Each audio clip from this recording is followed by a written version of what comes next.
Have you been struggling to find a higher proof bourbon under $60 nowadays? If your answer to that isn't yes, then you're lying to yourself because that's been a struggle. But I'm Steven, this is Tipsy Whiskey Shenanigans, and today we are going over high proof bourbons under $60 that are actually really good and well worth your money. But again, before we do that, please do me that favor, like, comment, and subscribe. Helps us out a ton, and we seriously appreciate the support. But let's get into today's videos.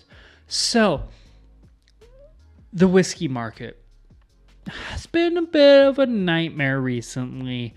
A lot of the bourbons coming onto the market are now $80+ at a minimum, which is absolutely freaking insane. Because 2 years ago, I wasn't even buying any bourbons over $60 because I could get some phenomenal bourbons under that metrics. That being said, you know, the whiskey market's exploded a little bit. It's gotten a little insane. So you may think to yourself, I can't find any good whiskey under $60 that is at higher proof, because there is some good whiskey under $60, but a lot of it is that lower proof stuff. So I'm talking about those high proofs, cash strength type offerings that are great under $60, because there are a few, not as many as I wish there was, but there are a few that are absolutely fantastic. And to kick it off, we're going to get right into the oldie but the goldie, one of the few bourbons on this list that were my starter whiskeys, and that is Old Forester 1920. This is still a really good bottle. Old Forester makes some really fantastic Brown-Forman flavor profile styled bourbons.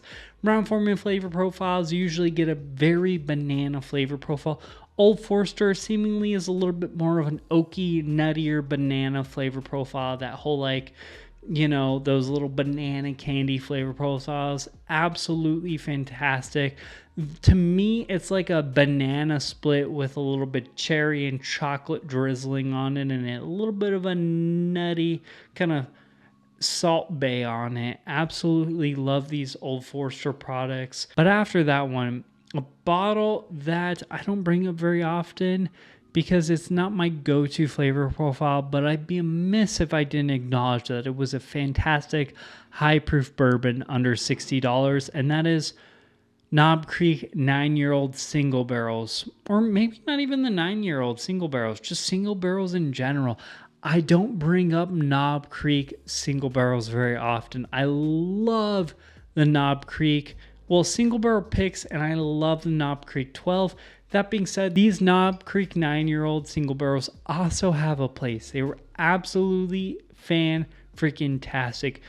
Beam flavor profile, so you have to acknowledge there's a little bit of a nuttiness going on. These are some nutty SOBs. Not super nutty, not overwhelmingly nutty, but you have to be into peanuts. You have to like the Payday Bar type flavor profiles because they are sweet.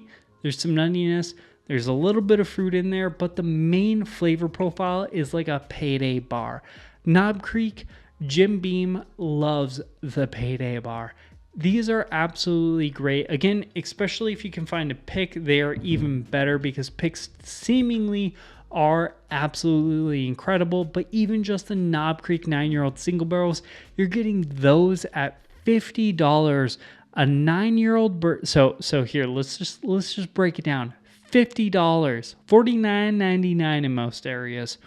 9 years old, which is an incredible age statement in the world of whiskey. And wait, did you hear that?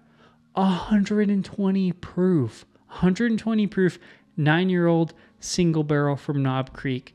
Even if Beam isn't your flavor profile, you're dead wrong if you're thinking that that's not an incredible value and deal in the world of whiskey. And that's what I love about it. I'm not the biggest fan of Jim Beam, but those are ridiculously good nonetheless. And after that, another one that is a little nuttier, but it's a little bit more of a nutty spice. There's some cinnamon in that SOB, and that is Wild Turkey Rare Breed.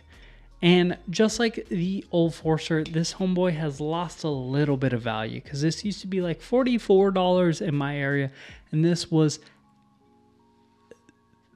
arguably the greatest bourbon ever. I don't even know how to put it in words. Or best value in bourbon of all time back in the day. That being said, you know, they raised the price a little bit on it, and I feel like it didn't get any better. That being said, still a fantastic bottle. $55 is still a good deal for this bottle. $55 Wild Turkey at, like, what are these batched at? 116.8. So not a low proof to smear at all, if we're being honest. I know we like those 130s, 140s, but if we're being honest, 116 is probably the best range to be drinking things at. 110, 115, those are the go-to, and this is like a cinnamony, nutty cherry pie to me. These are very sweet, very cherry, has a lot of bit of cinnamon and a tinge of nuttiness in there, and I think Wild Turkey Rare Breed is the best offering Wild Turkey has to offer, at least in the scape of value. Because again, even though I want to complain that they aren't as good of value as they used to be because everything's skyrocketing in prices nowadays, Wild Turkey Rare Breed at $55 is still an incredible value. And after that, getting in the realm of maybe Old Forester a little bit again, but not quite there. We're talking about a Barton offering. We're talking about an offering that I hardly ever bring up on the channel, and that is 1792 Full Proof. The reason I hate on these bottles is because I think the cork is gaudy as hell and the branding is garbage. That being said, the liquid inside is absolutely fantastic. 1792 Barton. So Barton has this like nutty, like banana flavor profile. It has this cherry, banana, this nuttiness, this sweetness. Really, really nice flavor profile. Honestly, 1792 small batch is one of my favorite go-to lower proof bourbons. And this 1792 full proof, 125 proof bourbon for like $50 in most areas. How is that not a solid go-to? Really, really good. Just a little bit on the, I should say, hotter side than the other three offerings I just brought up. And after that one, a bottle I bring up very often, which is maybe less a bottle and more a category, Doc Swinson's Blender's Cut. So this is blended MGP. Not much else to say about it. Blended MGP is the shit. I absolutely love MGP. I love the brands that blend MGP. I'm starting to really, really enjoy that flavor profile, and no one does it better than Doc Swinson's. Honestly, almost all the stuff that Doc Swinson's does is really, really phenomenal. Not all of it's under $60, but this fetches $49.99. And a bottle I actually reviewed pretty recently, the Backbone Uncut Unfiltered, is like $55. And it's another fair shake of what like 4 or 5-year-old blended MGP or single barreled MGP can offer. So I absolutely love a lot of those offerings. I feel like they're underrepresented because a lot of the MGP you see nowadays is like $80, $90, and there's absolutely no reason it should be that high when there's fantastic offerings like this bottle out there that all you just need to do is just acknowledge maybe it doesn't look as cool as the other bottles, but man, oh man, is that a great bottle for $49.99. That, oh my God, don't even get me started on the Smoke Wagon Uncut the Younger. That was phenomenal. I don't actually own a bottle, but another great representation of what I'm talking about there. Again, haven't bought a bottle yet, but man, I tried a sample of it. That might be the runner-up or even better than the bottle I just brought up. Then up next, getting into some bottles that aren't doing any sourcing, some bottles that, you know, the brands are actually branded by themselves. They're not doing any sourcing, so weird Black Magic Mambo Jumbo. We are getting into Chattanooga 111. This bottle, super new to me. Like, this is, I've probably had like 2 drinks from this, so I can't speak super deep into the whiskey itself, but 111 proof for $43. It's not the oldest. There's a little bit of youth in this, but there's a lot of sweet, like cherry is a little bit of like an almondy nuttiness. There's so much nice things going on in this that it's a legitimate steal for like $43. $43 in today's market is ridiculous. 111 proof for $43. Absolutely unheard of. I don't know of a bottle that goes for this cheap that brings this amount of flavor. Like honestly, the only bottle that is comparative to that is like that Doc Swinson's.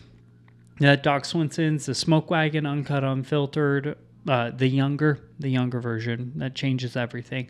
But those two bottles are the only ones that are comparative to that Chattanooga 111 as far as value-wise goes. But they're sourcing. Where Chattanooga 111, they're making their own stuff. So like I'd give them a little bit of a POB. Last, but extremely surely not least, $49.99, the best cash strength Texas whiskey. You knew I had to bring it into some Texas bourbon out there on the market. And it's not what you've seen a lot recently. It's not me bringing up another Still Austin. It is me bringing up Iron Root Harbinger. Iron Root Harbinger is my favorite go-to Texas bourbon. These guys make some incredible Texas bourbon. Texas is a very different flavor profile than you're going to find out there on a lot of other distilleries. All the ones I brought up recently are going to have a way more stereotypical flavor profile than this one is, but this is like fruit leather. It's dried fruits, apricots, dried peaches, sweetness, a little bit of a hay funk. It's that Texas funk, but it's absolutely fantastic. If you can get past those Southwest flavor profile style type bourbon notes in here, and that's something you can get into, because I know, again, not everyone can get with the Southwest style flavor profiles. This is probably my favorite bourbon that I brought up on this list. And that bottle, for being $49.99 in my area, what an absolute steal. These were my favorite higher proof whiskeys, or cash strength, if you will. Some of these are cash strength, some of these are just at like a blended higher proof level, whatever you'll have it. These are my favorite higher proof bourbons under $60. And if you haven't had any of these, I implore you to go out there and have some of these, because there's some really, really good stuff out there under $60. So please don't be buying only $80 to $100 bourbons and so on and so forth, just because that's seemingly where the market's going. There is some really good stuff that's just sitting on the shelves under the $60 mark. But again, that is a wrap for today's video. So as always, please do me that favor, like, comment, and subscribe. That helps us out a ton, and I seriously appreciate the support. Let me know down below what you thought about today's video, as well as you thought about today's bottles. If I didn't bring it up, let me know down below what's your favorite high proof bourbon under $60. If I didn't put it down here, let me know. Also, check out the Facebook, Instagram, and the Patreon. Links again for all that are down there below. That's a wrap for today's video. Cheers, y'all.